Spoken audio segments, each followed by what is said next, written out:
안녕하세요. 반갑습니다. 저는 상록수 된장마을에서 부장을 맡고 있는 김봉주입니다.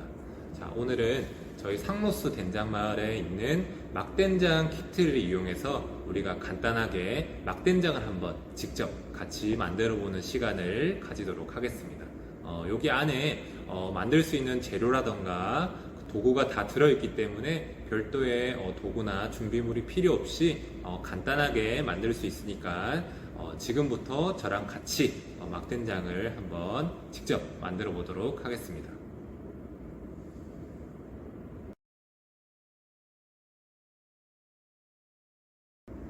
자, 그래서 저희 상록수 된장마을 막된장 키트 이 박스를 열면은 이렇게 이제 재료가 아마 나올 거예요. 그래서 도구와 재료가 나오는데 한번 저랑 같이 이제 천천히 한번 살펴보면은 첫 번째는 막된장 만들 수 있는 재료가 이렇게 들어있어요. 그래서 보면은 이 하얀 거는 소금이 있고, 그 다음에 막된장 재료라고 해서 이런 가루들이 있습니다. 그래서 가루 같은 경우에는 메주가루, 보리메주가루, 고추씨, 이렇게 세 가지로 구성된 막된장 재료가 이렇게 들어있고, 그 다음에는 저희 여기 보면은 막된장 관련 설명서가 또 이렇게 부착이 돼 있어요. 그래서 혹시나 영상이 보기 힘드신 분들은 이 막된장 만드는 설명서를 보고 직접 만드시면 됩니다. 그리고 막된장을 실제로 만들 수 있는 도구들이 이렇게 또 들어있어요. 그래서 보면은 막된장을 나중에 완성한 다음에 담을 수 있는 통도 있고, 그 다음에 이렇게 숟가락도 있고, 마지막으로는 이렇게 흰 색깔 동그란 종이가 있는데,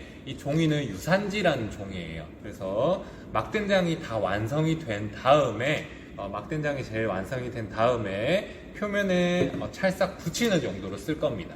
그래서 요거 같은 경우에는 붙이면은 이제 아무래도 방부제가 들어있지 않는 막된장이 발효 및 숙성되는 과정에서 곰팡이가 필 수 있는데, 그런 곰팡이를 최소화해주는 역할을 해요. 그래서 이렇게 유산지까지 도구는 준비가 되어 있습니다. 그래서 특히나 이 유산지를 좀 잃어버리는 경우가 많은데 잃어버리지 않도록 잘 보관을 해 주시면 됩니다.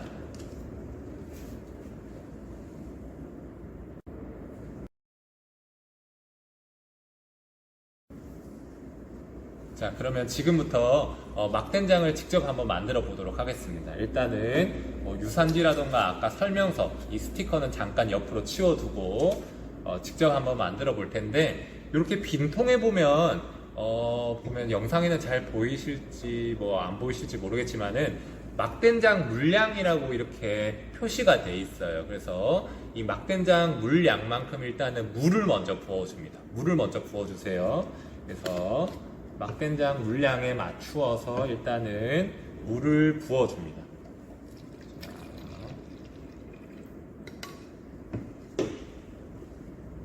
저 같은 경우에는 물을 미리 준비를 해두었는데 물이 준비되어 있지 않는 분들도 그냥 쉽게 막된장 물량에 맞춰서 그냥 물만 꽈득 채워주시면 돼요.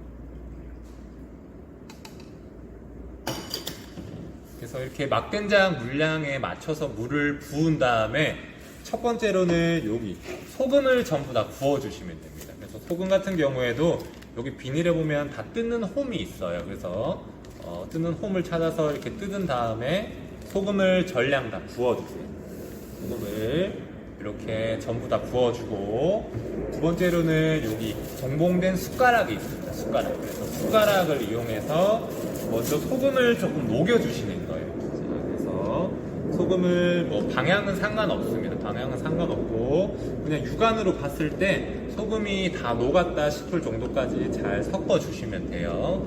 그래서 이렇게 소금을 물에 넣은 다음에 골고루 잘 저으면서 소금을 잘 녹여주세요. 한 10바퀴에서 20바퀴 정도 저으면 벌써 소금은 다 녹아요. 그 다음에는 마지막으로 막된장 재료를 전부 다 넣으시면 됩니다. 그래서 막된장 재료 아까 설명을 드렸다시피 메주가루, 보리메주가루, 고추씨로 구성이 되어 있는 막된장 재료를 전부 다 부어줄 거예요. 똑같이 홈을 찾아서 비닐을 다 뜯은 다음에 막된장 재료를 흘리지 않도록 조심해서 여기 소금물에 전부 다 부어주세요. 자, 조금씩 나누어서 붓는 게 좋겠죠. 한 번에 부을 경우에는 다 안 부어질 수도 있으니까 조금 부어가지고 섞고 또 나머지를 다 부으면 되겠습니다. 한 절반 정도 부은 다음에 조금 섞어주고 그 다음에 나머지 전부 다 부으면 됩니다.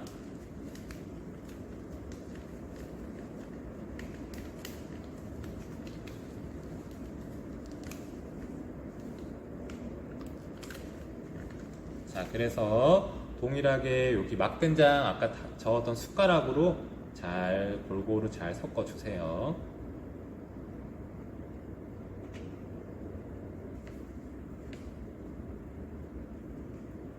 자, 그래서 골고루 막된장을 잘 섞으면은 벌써 이렇게 막된장이 완성이 됩니다. 그러면 표면을 조금 이제 숟가락을 이용해서 표면을 조금 평평하게 만들어 주세요.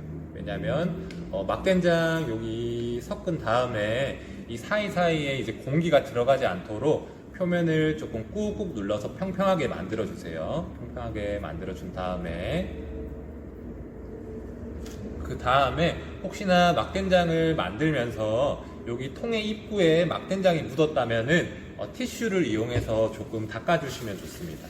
이렇게 티슈를 이용해서 막된장을 혹시나 만들면서 입구에 막된장이 묻었다면은 티슈로 이렇게 한번 싹 닦아주세요. 왜냐하면은 이거를 닦지 않으면은 혹시나 막된장이 숙성되는 과정에서 여기 묻은 막된장에 곰팡이가 필 수도 있어요. 그래서 잘 섞은 다음에 입구를 잘 닦아주시고, 그리고 마지막으로 아까 말씀드린 이렇게 동그란 종이인 유산지를 표면에 찰싹 붙여주시면 됩니다. 그래서 표면에 이런 식으로 찰싹 붙여가지고 완성을 해주면 됩니다. 이렇게 붙여주시면은 이제 공기와의 접촉이 최소화되기 때문에 아무래도 막된장이 숙성이나 발효되는 과정에서 곰팡이가 훨씬 덜 생기게 하는 그런 역할을 합니다. 그래서 유산지를 잘 붙여준 다음에 마지막으로 뚜껑을 이렇게 닫아주시고, 그리고 보면은 아까 설명서가 동봉된 제일 윗부분에 보면 막된장이라는 이렇게 스티커가 다 이제 있을 거예요. 그래서 여기 있는 스티커를 잘 뜯어가지고 스티커를 잘 떼서 완성된 막된장의 뚜껑에 붙여주시면 됩니다. 뚜껑에 딱 붙여가지고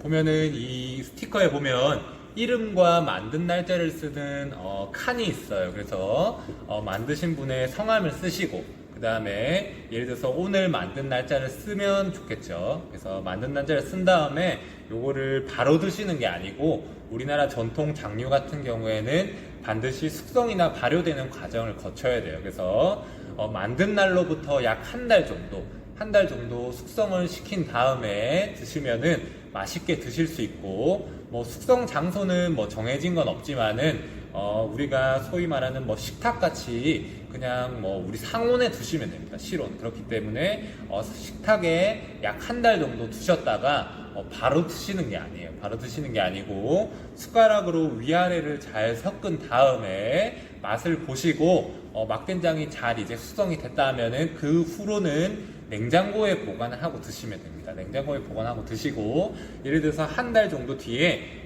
위아래로 잘 섞어서 드셨는데 조금 맛이 보면은 숙성이 좀 덜 된 것 같다, 발효가 덜 된 것 같다 하시면은 그로부터 한 일주일이나 2주 정도 더 놔뒀다가 잘 저은 다음에 앞으로 냉장고에 보관하고 드시면 됩니다.